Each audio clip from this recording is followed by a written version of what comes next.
Pinaghahandaan na ng House prosecution ng impeachment trial laban kay Vice President Sara Duterte ang posibleng paglaganap ng fake news habang papalapit ang pagsisimula ng paglilitis. Yan ang sentro ng balita ni Sheila Natividad. Sa July 6 na ang inaasahang pagsisimula ng impeachment trial laban kay Vice President Sara Duterte. Kaugnay nito, hinimok ni Lanao del Sur 1st District Representative Zia Alonto Adyong ang publiko na labanan ng maling impormasyon o fake news. Ito ay dahil magiging limitado ang access ng media sa House Prosecution Team sa sandaling mag-umpisa na ang impeachment trial. Ibig sabihin, kung walang makapagbabalita ng mga kaganapan, posible rin ang paglaganap ng maling impormasyon. Alam pa naman po natin yung ating mga House Prosecution Team, pag nag-umpisa na po ang trial, medyo limited na po yung access ng media sa kanila.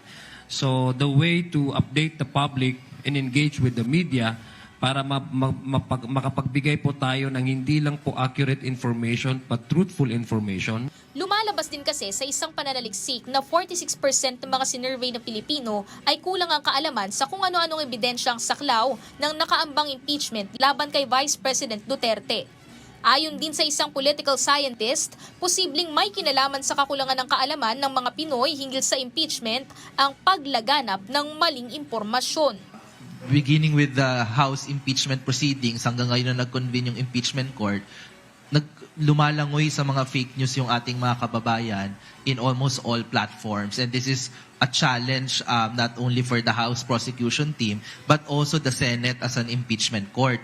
Kasama sa grounds for impeachment ng BC ang kanyang naging pagbabanta sa isang live broadcast na ipaa-assassinate sina Pangulong Ferdinand R. Marcos Jr., First Lady Liza Araneta Marcos at dating House Speaker Martin Romualdez.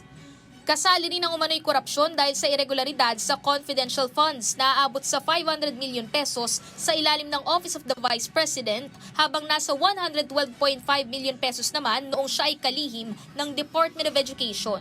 Kasama rin ang panunuhol, unexplained wealth, destabilization at iba pang umano'y kaugnay na krimen.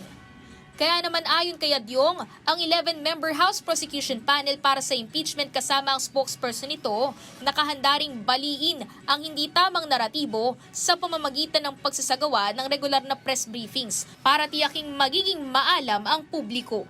Ang pinaka-purpose po talaga ng House Prosecution Team is to give clarity to the public. All of us should also help in preserving the sanctity of the impeachment court. Meaning, we need to combat the fake news, no?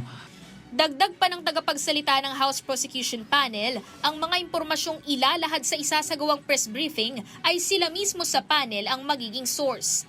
Kaya't panawagan ni Adyong sa publiko, maging aktibo sa fact-checking at kung ano-anong impormasyon ang tama at mali para maiwasan ang paglaganap ng maling impormasyon hinggil sa impeachment trial ng BC.